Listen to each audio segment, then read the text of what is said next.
Hey, what's up guys? So this is OG Vinyl Overlook Graphics coming from you. We're installing a American flag Jeep on a Jeep Wrangler 2020 JL series. It's in matte black. You can tell it's pre-cut. This is how your flag will come to you when you order it.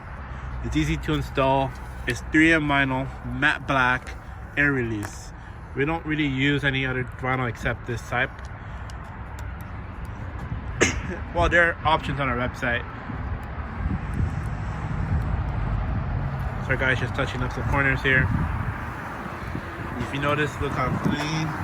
There's no bubbles in between the vinyl.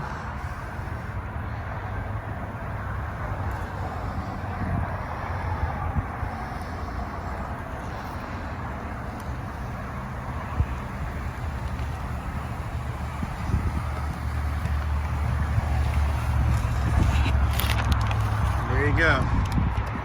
Clean American flag install. We're just gonna touch up the corners because, you know, if you tuck it in between, it makes it look flush into the window. So just gotta tuck it in.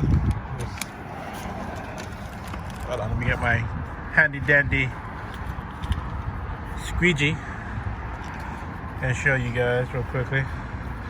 So if we go like this, go like this.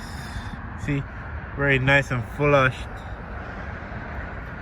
And this is also optional on our website if you want one or not. And there you go, nice American flag decal coming from you from OG Vinyl. Pre-cut, no trimming required at all.